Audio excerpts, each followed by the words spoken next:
What's the deal, everybody? Welcome back to the channel, man. Appreciate y'all tapping in as always. Today we got big Sparking Zero patch notes, man. Huge patch notes, change, fixes, adjustments for the Dragon Ball Sparking Zero.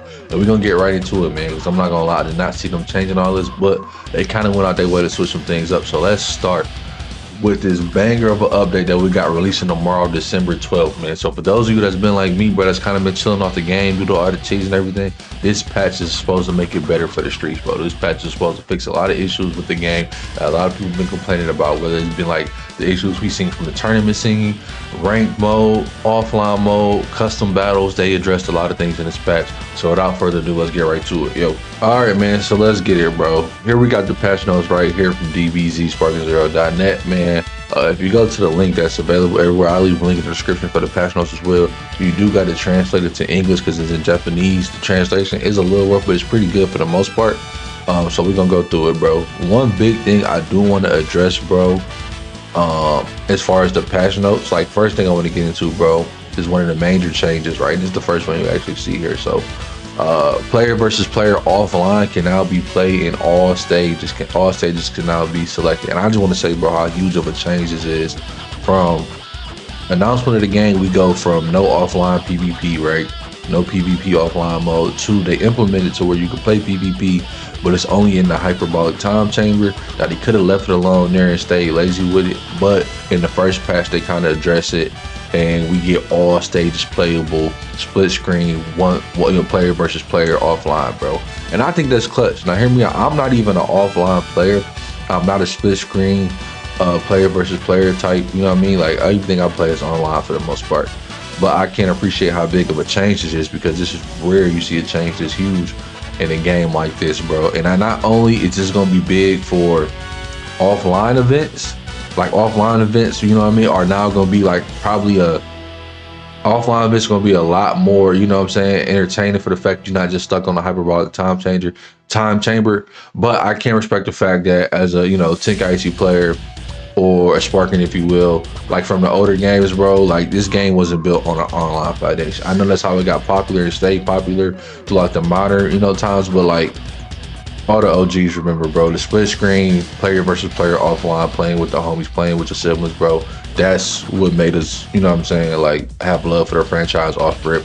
So I do respect them bringing that back and having that as a capable function in Sparking Zero. So a big shout out to them for that. As y'all can see, bro, we got some gameplay of like, you know, other maps being played split screen. So, you know what I mean, we are going to be able, if you are, you know, if you're someone who wanted to play offline or whatever with the homies or whatever case may be, there is going to be more maps available. So pretty much the whole game is functional now when it comes to offline split screen, player versus player. That's a dub, bro. That's a dub. It really can't, you know, can't get no better than that. That's a big change for Sparking Zero. All right, gang, so let's get to the nitty gritty, bro. I was gonna sit here, I actually did, I'm not gonna cap, I actually did go through the patch notes one by one, bar for bar, but I'm like, bro, y'all don't want to see that whole thing. So instead, bro, I'm just gonna hit the key points, everything everybody been waiting for. We're gonna go through it real quick. Let's get it.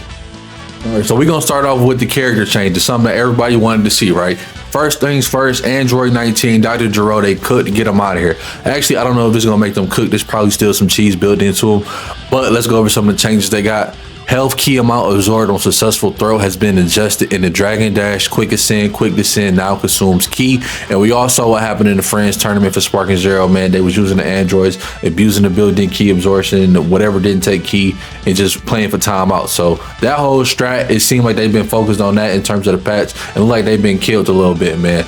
Thank God, thankfully so, bro, because I've never seen nobody go to war for Android 19 and Dr. Gero. Y'all do not like those characters. Y'all are bruising broken mechanics, bro. I know y'all didn't pay $100 to play fucking Android 19 and Dr. Gero, excuse my language, but I know y'all didn't pay that much money to play those characters, bro. So let's keep it a buck, keep it a bean, keep it 1,000. I'd rather lose to an SS4 Gogeta than a Dr. Gero, bro, because what are we doing?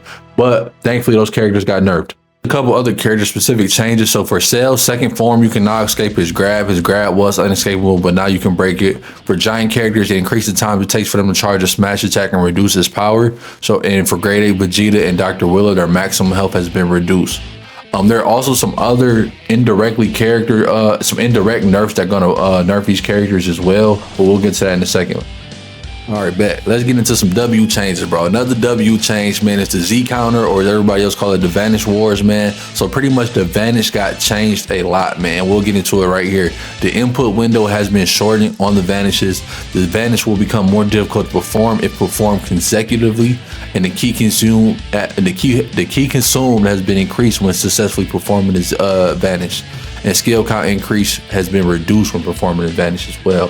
So pretty much all that to say is the time and input for Vanish is going to be a little harder. It's going to be way harder when you perform consecutive Vanishes. So when those Vanishes are going back and forth, the timing is going to be more difficult to pull off. It's not going to be the same timing every time. That way, you know, it's just a contest to see who has more key at that time. It's actually going, you know what I mean, you're gonna have a little say so in terms of like who win the Vanish Wars, other than, you know, you just running out of key first.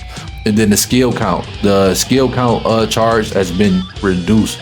So, you know, when you get into those consecutive Vanish Wars and people are purposely putting you in Vanish Wars so they can build up their instant sparking or just their skill count meter, that's been reduced as well. So the Vanish Wars got a nerf all the way. I wouldn't even say a nerf, they just got changed up, so it's different. It's a different reward upon hitting the Vanish Wars. You don't get that same skill count build up. The time and input, because I don't know if it was just y'all, if it was just me, but it seemed like everybody could just vanish 100%, no flaws in that game, bro. And you know what I mean, I was even good at Vanishes, and I like Tenkaichi vanishing was not, you know, my expertise, so to say, bro. And I struggled with it the first couple of days, but like after like a week, I'm like, oh, this is pretty easy, bro. And it shouldn't have been, honestly. So hopefully, you know, we'll see some more, you know, the Vanish Wars will go a little bit smoother, you know what I mean? So let's get into the next big change, man. So right here, bro, another big change is Ki Blast, man. Ki Blast been hit heavy this patch, and thank God, bro, because Ki Blast did seem a little bit overpowered for how simple of a skill it was.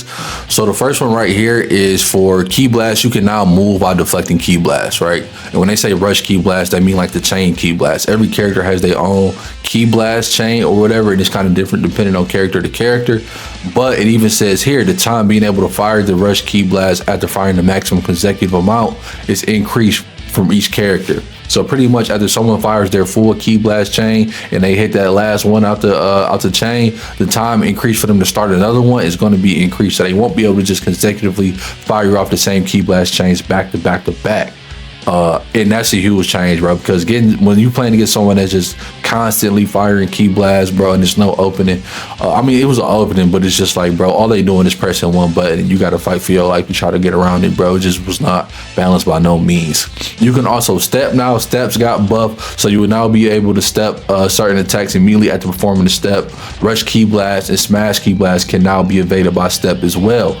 Another method for getting out of Ki Blast is the smash attacks. You will no longer be stunned when being hit by a Ki Blast when charging a smash attack. So that's another method you can use to get out of Ki Blast spam. And when charging the smash attack during the rush attack, the charge time reduction based on hit count has been increased. So those are a couple different changes to Ki Blast. They're giving us a couple different options to get out of like Ki Blast spammers. Like you got your step, you got your charge smash, you got your moving while deflect now. So now that we got options, bro, it should definitely change up the way people are, you know what I'm saying, approaching each other with these Ki Blast spam. So big W change for the Ki Blast. Let's get it. All right, on top of that, man, on top of the Ki Blast counters and the Vanish Wars counters, man, we got a new evasive maneuver added to the game. It's called High Speed Dragon Dash. The new quick movement action High Speed Dragon Dash, where you can move quickly towards your opponent, has been added. Perform with R2 and holding X on PS5 or RT and holding A on Xbox, man. So not only are we getting counters to the already existing cheats, we're getting a brand new maneuver added. This is rare, bro. I'm not gonna lie. For them to add a whole new move into the game and give you a different option, man, hey, I'm rocking with that. This patch crazy. I'm not gonna lie, I kind of lost faith in Sparking Zero a little bit. I ain't played in like a month, man, honestly speaking, bro, because the game just got boring. It got stale to me, but I like the direction it's going now with this patch, man. They took 2 months to cook, and they definitely did cook, so we got a nice little patch. New maneuver right here. I wish the patch was live right now so I can go in game and see how it looks. Apparently, a lot of the OG Tenkaichi 3 players been saying this is nothing new, but I gotta keep it a buck with y'all. When I was playing Tenkaichi, that was a long time ago, bro. I couldn't tell you the name of half the maneuvers I was doing on there, bro. It was more so pressing buttons and having fun. But new maneuver added to the game, High Speed Dragon Dash. Can't wait to try that out. Let's get it. Couple more changes, bro, from the patch notes, man. I'm not gonna lie, they didn't hit on everything so far. I'm glad they put out that survey because it seemed like they've been listening. So for rush attacks during sparking mode, the gradual damage reduction of consecutive hits has been increased. So pretty much like the scaling on sparking when you get caught in those rush attack combos has been increased. So they won't do as much damage the longer they go on.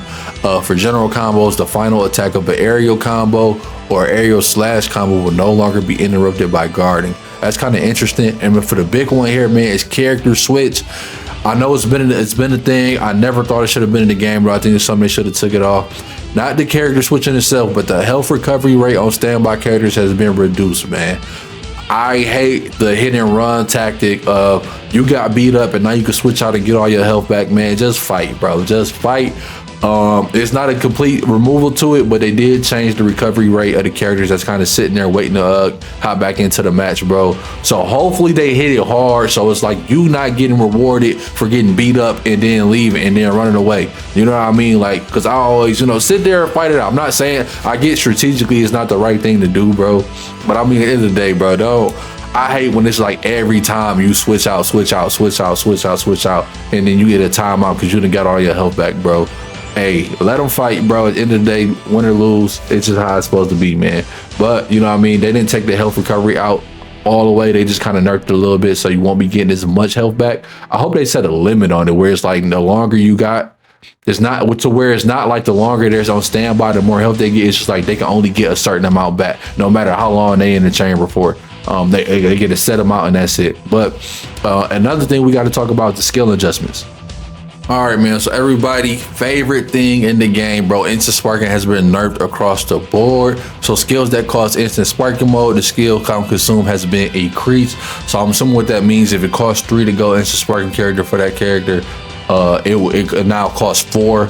I think for Barlocks, who had the explosive wave / instant sparking move, that actually costs 5 now instead of what it originally cost 4. So I think they all went up by 1. Skills that increase stats in general, so like the buffs, the skill count has been decreased. So a lot of those buffs was kind of like pointless to use because they cost so much skill points, and it's like they didn't really do that much for you in terms of like, I'd rather get an instant sparking off or I'd rather get a wild sense or something like that, bro. It would be more useful, but it seems like they want more people to start going the routes to using the buffs to increase the stats instead of just increase instant sparking and instant transmission, everything like that. Everyone's favorite move after image strike got a little nerf to it. The effect duration has been reduced to 10 seconds and it will be removed if your opponent uses perception while you are under the effect. So if you hit a perception while someone is using after image strike, it is over with, bro. The after image strike is over with. So if they use their 3 skill points instantly and you hit them with a perception as soon as it happened, boom, they just wasted 3 skill points. So hey, they gonna have to get good now, bro. The after image strike spammers, bro, is over with for y'all. I don't think this is, I'd rather it's been like 7 to 8 seconds, 10 seconds is still kind of long, but now there's a way to get rid of it. We all kind of eating with this patch right here now. At first, it was nothing you could do. You kind of sit there, spam, key blast, grab, whatever. But, that's only going to get you so far. Now that we can counter it with perception, they can't be so quick to just recklessly pull the trigger because they got to watch out for that perception or they're going to waste their skill points. False courage, like I said, there was some indirect nerfs to the androids. The false courage skill has been, consumption has been increased from 1 to 2. And that was pretty much the super armor that people was using to throw on the androids. They both had it for whatever reason, and it would make their grab be like uninterruptible, and they would get, the key and the health back or whatever. So like I said, a lot of indirect nerfs to some characters as well. The super armor false courage is going from 1 to 2. The all I need is 5 seconds. That's the Super Saiyan 4 Goku skill count has been increased from 3 to 2. And the status increase upon activation has been increased. So I think it just lasts longer. And then for Stardust Barrier, which is Gogeta Blue's move, you cannot activate or receive a melee attack from the front. So I think it's pretty much just like a combo breaker now, which is gonna make Gogeta Blue very good. I mean, he was already very good, but now that he just get like a 1, I think it's only costs 1 skill point as well to get a free out of any combo. That might be legit. All right, man. So y'all see the changes, man. The patch is looking legit. Like I said, it's dropping tomorrow, December 12th, man, bright and early. So what that means, bro, we getting reworked to vanishes. We getting reworked to after image strike. Some of the skill counts, key blast spam, everything we pretty much been saying is wrong with the game in terms of just like a balance perspective. They pretty much touching up on it and making it more skill based, bro. And this patch is really for the fighters, bro. The people that just want to enjoy fighting with their favorite characters, not have to worry about the cheese gimmick, and let the hands decide the battle, bro. So I'm rocking with that. This is a big W patch in my eyes. We'll see how good it look when it go live tomorrow. I wish it was live right now so we could show some of the changes, but it's for right now, man. This I had to do. Y'all let me know what y'all think in the comments about the patch notes, bro, and Sparking Zero in this current state. If you stop playing, do y'all think this is enough to bring y'all back, man, or do y'all think it's kind of just, it's a little too late? I don't think it's too late at all for me personally. I think this is right on time, because this is around the time people was starting to put it down, but now it's not too late. We can still get back into it when we need to. And another thing, a lot of people were saying they needed to patch the super counter. I don't think super counter needed a patch, bro. I feel like it's a good defensive option, and it actually take a little skill to use. Granted, you can mash to get out of a combo, but it's not going to be a reward. And if you keep doing that, sometimes that'll fall back on you, bro. But actually learning the time and everything is a little skill based. I don't have no problem with super counter. The vanishing though, I'm glad they touched on the vanishing, man. I hate when I pull off a super counter and I get stuck into a vanish war because my super counter is now being vanished, and you know, I might not have enough key at that time. So, but overall, man, I'm glad with the patch notes, bro. I think they did a good job, bro. A lot of characters that was broken kind of got touched on or got nerfed indirectly, and we'll see how good they are now. But I feel like the people that just want to enjoy the game and fight, you'll be able to do that a lot easier now that we got a lot more options to get around the cheese, man. But that's it for me, man. I'm gonna pretty much wrap it up right here. Y'all boys let me know what y'all think, man, and I'll catch you on the next one. Let's get it, yo.